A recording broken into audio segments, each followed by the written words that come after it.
Welcome to the meeting room at Global TV Talk Show, a broadcast service of globalbusinessnews.net.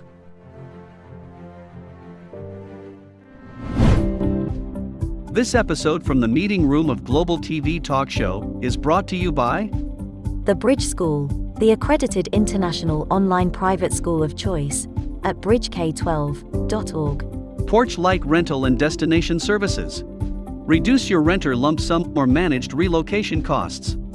Visit them at porchlightrental.com. And by airs.com. With our full range of services, we can help design and manage your international relocation. Find us at airs.com. Primestone Partners, featuring corporate, government, and developer housing solutions, as well as senior-level advisory services. Find them at primestonepartners.com. And by International Auto Source. We are the vehicle experts for expats, featuring all major brands of automobiles with flexible solutions and financing. On the web at intlauto.com. Become a global player in your field. Cross Culture to Go provides virtual support for your global business and career success. We can help you thrive in 140 plus countries and markets. On the web at crossculturetogo.com. This is Ed Cohen in San Diego, and this is Global TV Talk Show, a broadcast service of globalbusinessnews.net. Google Analytics has been tracking our audience development since we began Global TV Talk Show in late March of 2020. From then until last Friday, I believe, Google Analytics reported just over 100,000 reader page views, which means you and I looking at this screen and watching it. And maybe going to another show and then another show. And so all those are called page views rather than unique visitors. And it's actually, from a producer's point of view, the metric that counts. Eyeballs on the page, and then for how long. And so we've become good at being camera ready, but also having smart people like yourselves join us. With us is Chase Eskelson again with Verano Learning Partners. And Chase, thank you for being a top sponsor and underwriter and educator for me and our audience of corporate human resource managers, talent managers, and the world of talent mobility. Chase, why don't you do the honors and introduce your special guest, Ashley Owings? Yeah, thanks so much, Ed. We have really enjoyed being with you as always, and I hope what we've been able to provide has been helpful to your audience, and I know we've had a lot of fun doing it, so hopefully it's win-win. Today, I've got a very special guest, Ashley Owings. Ashley is I don't know what the official title is, Executive Director, Principal, something with Odyssey Online. So I'm going to let you do a little bit of background on your background, right? Your history. How did you get to be the school leader of this great South Carolina school? Absolutely. Well, first of all, I just want to thank you so much for this opportunity and this experience to share all about the good things in the virtual setting. So again, my name is Ashley Owings, and I am the Executive Director with Odyssey Online Learning. This is essentially my second year there. I kind of walked into the virtual world. Well, first of all, let me backtrack just a bit. This is my 13th year in education. And all of my experience previously has come from a brick and mortar school. And so I've had the opportunity to teach all grade levels, K through 12, in various environments, both in the general education classroom and the special education classroom. So great opportunity and blessings that I've had to bring me to the point where I am today. But I was just kind of looking for an outlet, just a different experience. I'm always looking for an opportunity to not only, I'm eager to learn, but also encourage others to kind of look outside of the box. So when I was approached with the opportunity to be the assistant administrator with Odyssey Online Learning, I was kind of hesitant a bit, I'll be honest, but then I said, you know what, this opportunity has been put for me and there's a reason. And so I took a leap of faith, and I will tell you, 2 years in, I wouldn't take anything for it. Being able to just build relationships, strong relationships within the school. I think that is something that I can speak on behalf of the students and families. I know their stories so much better. I mean, I'm honestly a lot more than I would in a brick and mortar school. And so those things, I'm invested in what I do. And so I think that speaks, high volumes. And so, it's just been a blessing, just to be able to work in this environment.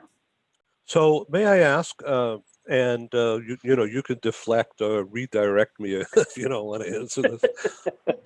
But kids, never mind parents, but kids are because of the lockdowns and the pandemic impacting everybody and everything. A lot of kids have had issues, mental health, and Absolutely. but it sounds like with the grace of the Lord above, everything seems to be working if people really want things to work, right? And of course, the opposite is true. But why are kids impacted so much by bullying?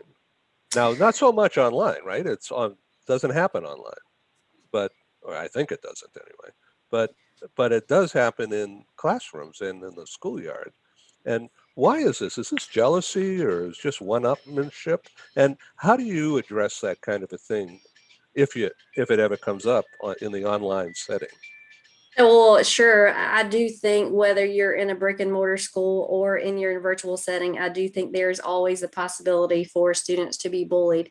I will speak on behalf as far as the difference. A lot of students come to a virtual school setting because they're not comfortable in a brick and mortar school. I mean, a lot of students come just because they're, maybe high flyers. They're kind of bored in the classroom, and those also can become bullying issues or, peer pressure from students. But a lot of students just with anxiety, just with, they kind of hide behind the computer. But I'm going to tell you, we have some amazing kids with us.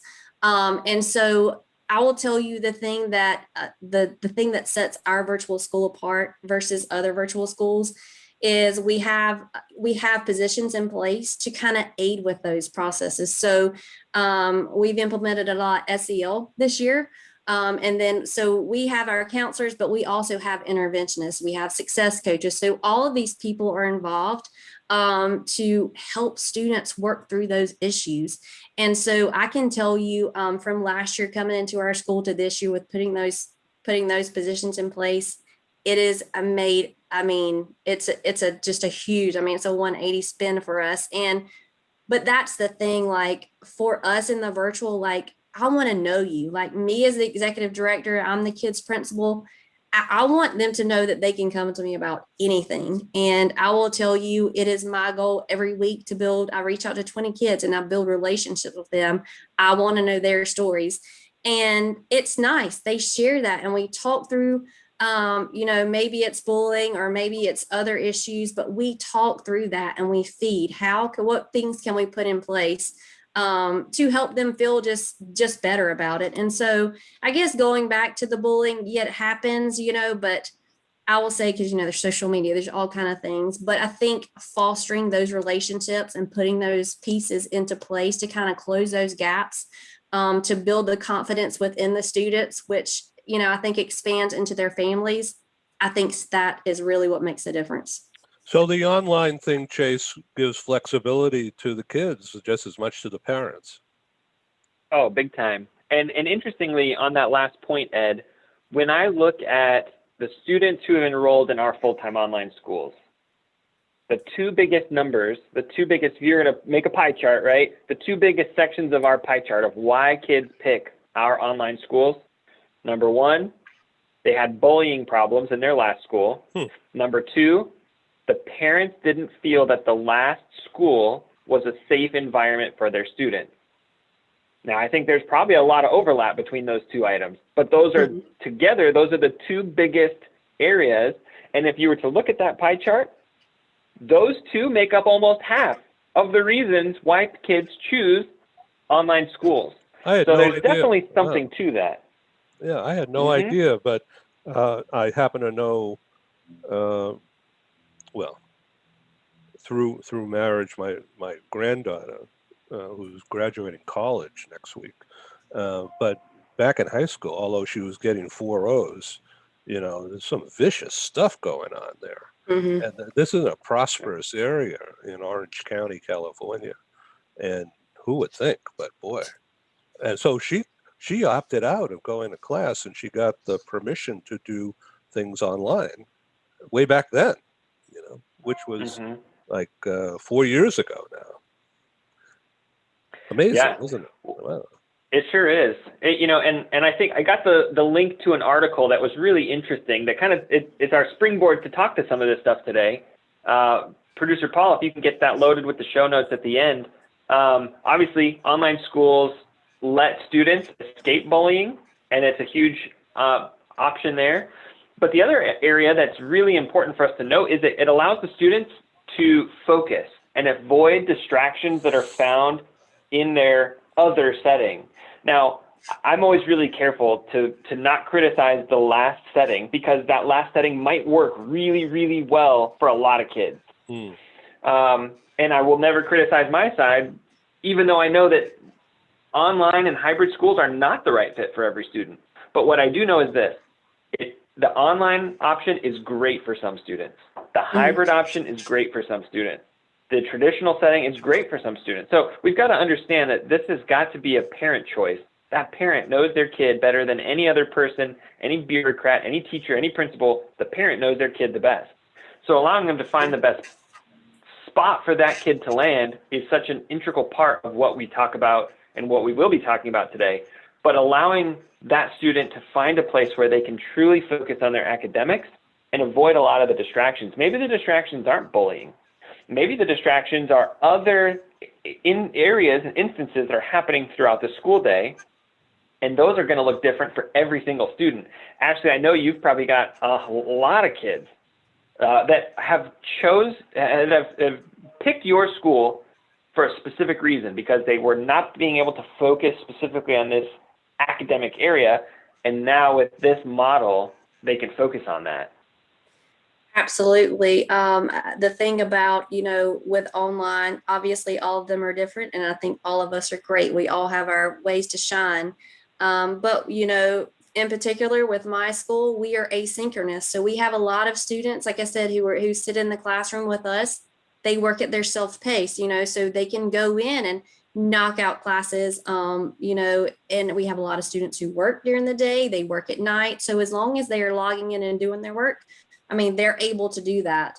But I just want to backtrack on the things that, as far as what our focus is today, there are 3 things that I think are very important.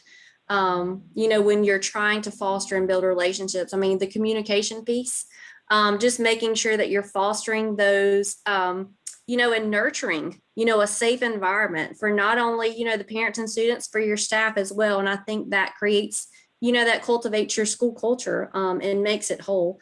Building those relationships. At the end of the day, I tell my staff all the time, our goal is our students are first, right? So cultivating that growth. And then just learning how to conflict management. There's always going to be those pieces that come up, but how do we handle that? And so that is, that's kind of the core of my belief in my heart and my philosophy of education. It's, you set the standard, right? But when you're able to just build all of those pieces and all of those parties are helping from so many different perspectives, you're collectively coming together. And at the end, you're doing what is best for those students. So in the online system, as I'm learning from Chase and Julie Taylor and others, gives flexibility. So kids who are smart in geography can zoom in on geography, and maybe not so much on algebra, right? Mm-hmm. Yeah, they and that's the cool thing. It's like the kids can say, hey, I'm gonna knock on one that I'm really confident in. But this course, I really struggle in, and I know that I'm gonna need some extra support. So that is another thing. The teachers have those live office hours. They can, go in. We have live sessions, but they also can request those individually as needed and kind of get that help. They're also provided with live help sessions.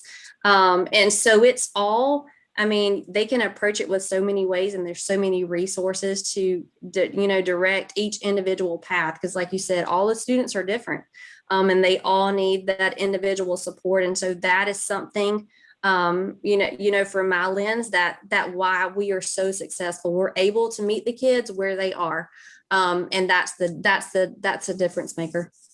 So Chase, that means, doesn't it, that kids can make up lost credits or get extra help? Exactly. I kind of laughed about this article that we've been talking through a little bit.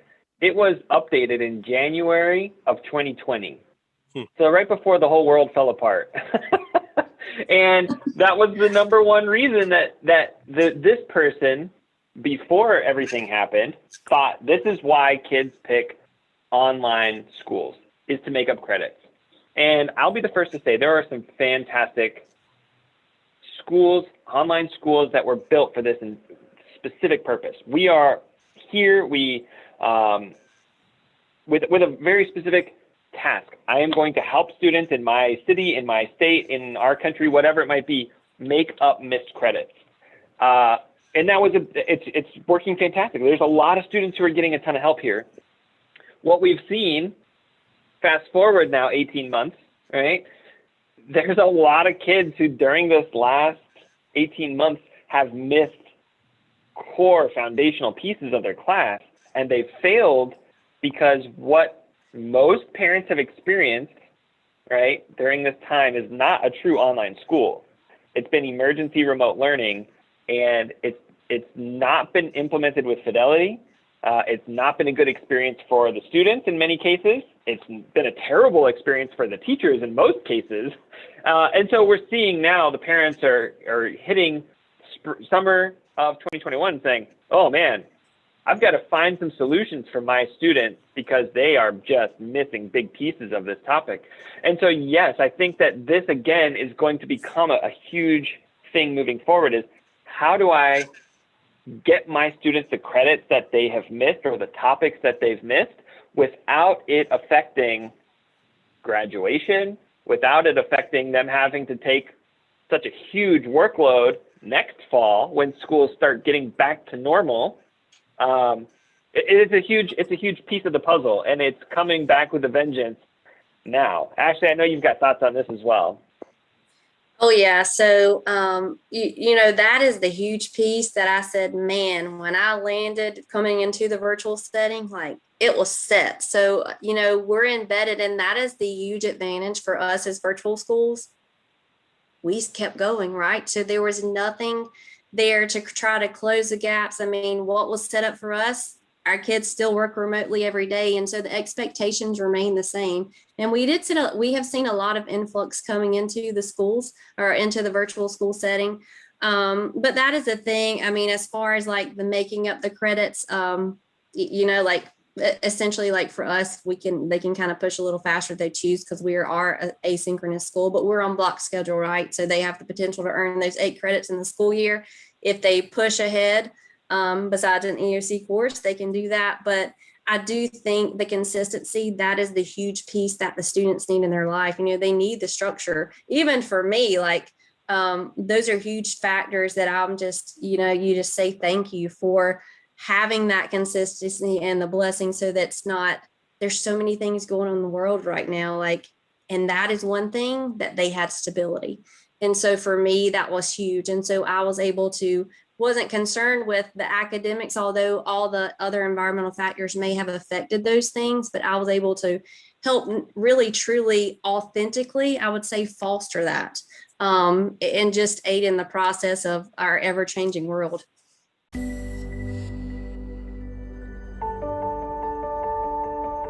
Something that's really neat is that the Bridge School partners with various organizations to provide learning for their students.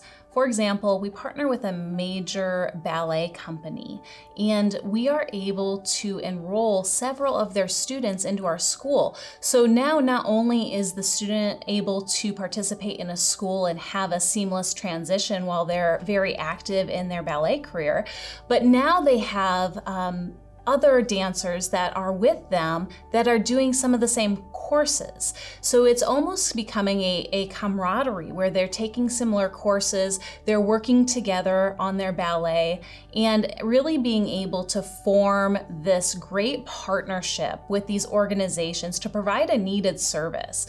A lot of times there are student athletes who will spend hours and hours at the gym or at the basketball courts, wherever it is. And if they're attending a traditional school, they're in school from 8 to 3. They get a quick snack, and then they're at the gym for 3 to 4 hours in the evening.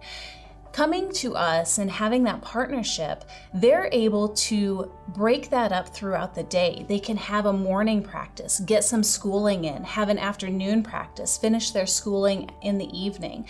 So there's that flexibility. And additionally, if there are tournaments or performances, it's fantastic because if there's a week where they have shows straight through, they can take that week off of learning and then pick back up when they're done. So it offers this great flexibility. And for the program owners of these sports leagues, it is a win-win situation for them because they see this need. They see this need that their students need to make sure that they are obtaining the grades necessary to be successful adults in our country and in other countries.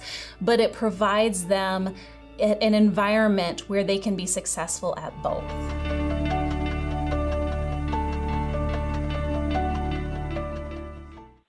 So let me ask you a question just to reiterate back again, come full circle.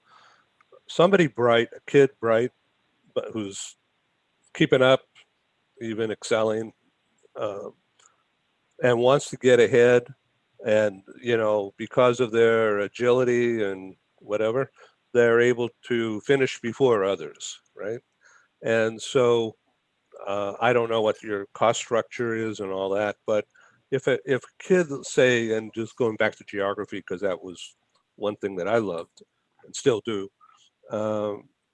wanted to not just learn about capital cities and rivers and what ocean is on and what the weather is because of all that, but to learn about maybe geopolitics, like for instance, China, I don't know, 1,000 years ago had the Silk Road, which was a transport vehicle, communications vehicle going across Asia, right, into parts of Europe of goods and transfers, right?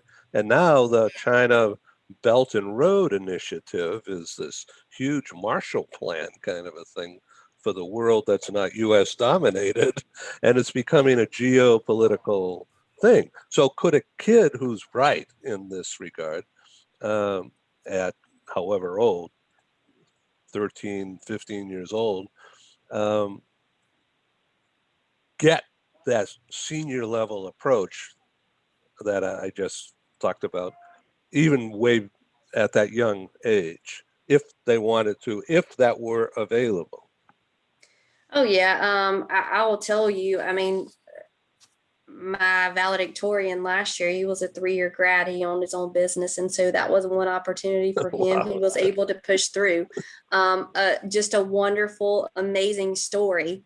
And so we have a lot of students who are in that boat. And so, even in ours, the standards are still the same, right? But we do have the opportunity for them to move along. They can be early graduates, but then like if they're wanting to take those courses, I mean, we still have the honors, we still have the AP, we have tons of elective courses to spark their interest. And they have the choice to make those selections on those courses. And so, yes, that is a huge thing about it. If students are high flyers, they move on. And that is one thing that, it's exciting, right? They're eager to learn and soak it in. And so they do have the opportunities to make those growths. And and I think in the end that allows them to excel in the various areas in their life as well. So to what extent are you involved with, I've learned so much from Chase, so I'm going to be repeating, so parents who are into advocacy stuff. Can you comment on that? Yeah, sure. So are you referring to like as a being an advocate for their child in the virtual school? Yeah, or how things are or should be. Yeah, so I definitely think so. That is one thing that, for me as a school leader, it is important for me to have that voice from all stakeholders, and those families and those parents, they're huge. Let's face it, if I don't have their support, I mean, they're backing their kids up. And I can say that my parents are wonderful. They're great. And so they're invested in their kids. So even as far as from the basics as being able to see grades and things, it's live time. They have access to the kids' courses. They can see those. They're involved. I'm always having, we have meetings involving those parents. And I will say that this year it's been wonderful. They're invested. And that's the thing, like in the virtual setting, that for them to feel a part of something, right? And so that's again going back to creating the school culture and investing in those authentic relationships. When you promote that and you have those opportunities for them, they're going to come. And I'll tell you, as far as advocacy, this is one thing that kind of popped in my mind for us this week on social media. We are highlighting our seniors because they've made so many decision makings. And so we've actually had so many, we're bumping it into next week. But just to see them kind of engage, and they're sending in their photos, they're sending in what their college and career plans are. And it's just a wide variety, but then just to see the parents kind of in their feedback, even there, man, it's huge. And just for them to say the positive and kind word, it always brings tears to my eyes, because it's like, at the end of the day, you have these constant conversations with both the students and the parents, but man, they're good. They're awesome. They are build such a strong foundation for their kids. And then for them to kind of let their voice be heard on pages or getting phone calls, or I mail out letters, they mail to me. It's real, and so those pieces, I mean, it's just it's so important. And that is one thing that I can take at the end of the day and just say, man, I'm in the right place and I'm doing the right thing. So those things it's great to hear those voices and let them be heard. Thank you very much. So Chase, Ashley, thank you very much for being on the show. So can we go deeper? Are you able to take students who are not in South Carolina? We are not. So you have to be a resident in the state of South Carolina to be with Odyssey Online Learning. And so that is the thing. But we do serve any student. That is a good thing. So you can live in Charleston, you can live wherever. But as long as you are a resident in the state of South Carolina, we welcome you. Chase? It's important to note also, Ed, that they are a South Carolina charter school, public charter school. So right. From a parent perspective, there's no cost. The public funding comes from the same place. It still comes from the U.S. government and funds those students. So it's a great opportunity for kiddos living in the state of South Carolina.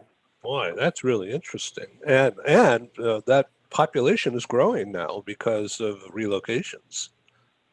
Absolutely. Yeah. So as long as they have a computer, they have internet, look, you know what?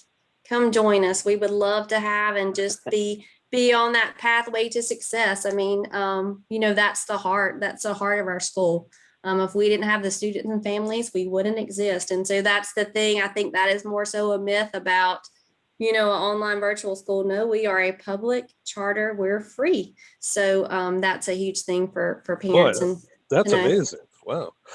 Yeah. So are you involved at all in a group in Charleston area called Silicon Harbor?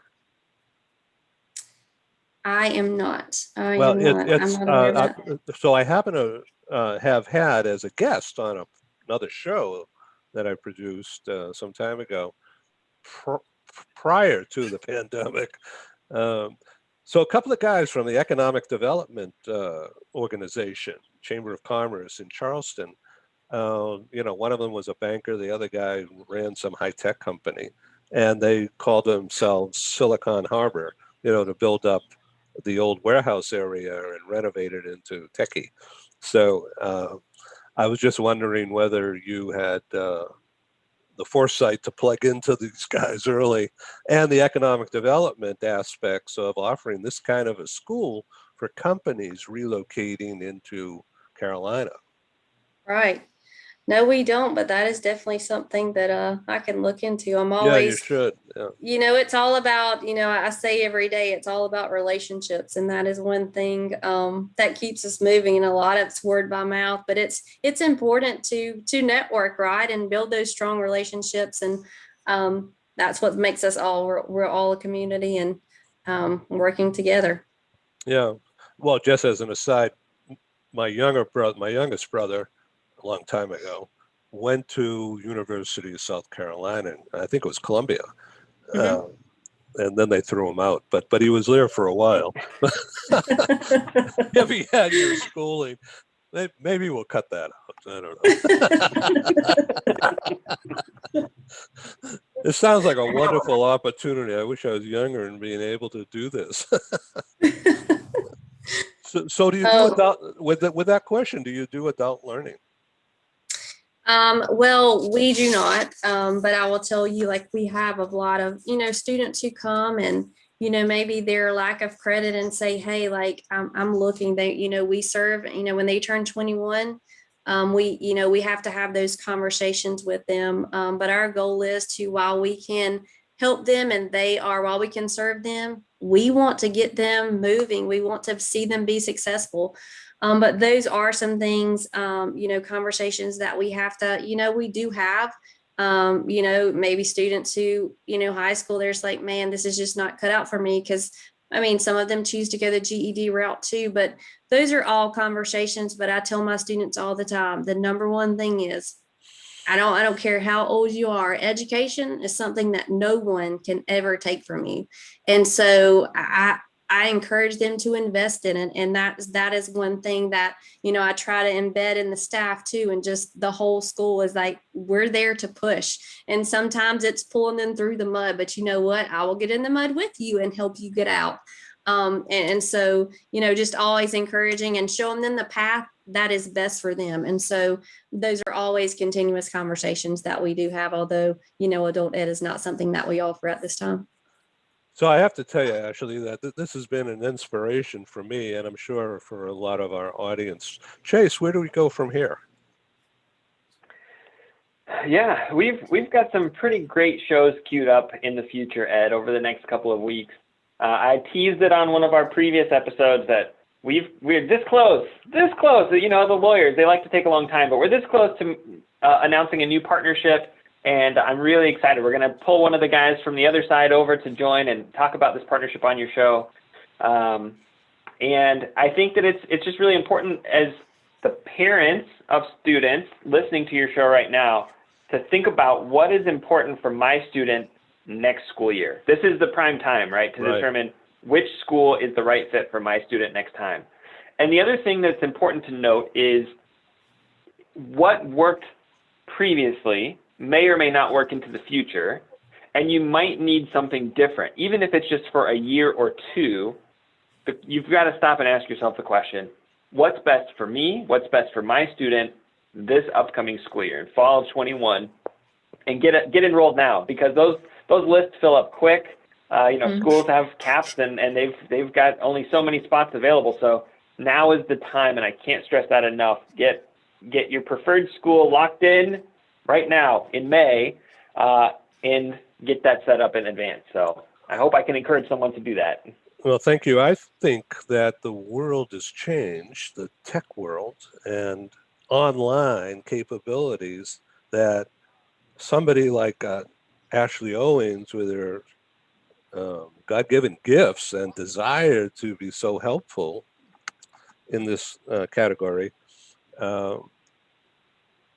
why can't my grandkid, who's here in California, pay more, be a paying customer, and learn from you guys, even though she's here in Southern California? Well, that's a question that we've asked ourselves a lot lately. Is it's above my pay twofold. grade, but I don't know. You know me, and I'm the policy nerd. I'm the wonk on the call. There's two questions that I think that we should ask very seriously as a country. Number one, why do we hold things across state lines? Right. And why does that become the breakdown? And number two, and this really is aligned to number one, if there's a fantastic teacher at this school in South Carolina, why can't that teacher support multiple schools in multiple locations? Right. If we know she's the best or he's the best, why can't we utilize that teacher at a massive scale to teach the content, and then have a more localized approach for the specifics and the one-on-one help and all these different things? That's a whole other show for a whole other topic, but that's a serious question that I've been grappling with, and I think that we should really consider that. We've locked down these things with a student-to-teacher ratio where this student has a fantastic teacher and this student has a terrible teacher. What are we doing? Let's open up this fantastic teacher. Online. That all that doesn't matter. Yeah. Yeah. So there's a lot of implications there that we didn't get into, but it's an interesting question nonetheless. Yes, It is, for sure. There's a new world coming. I wish you well, Ashley. Always thank you. Please come back on. Thank you very much for having me. You bet. Chase, thanks very much. Shall we bring this to a close? I think we shall. And if Julie Taylor's out there listening, hi, Julie. You're on next week.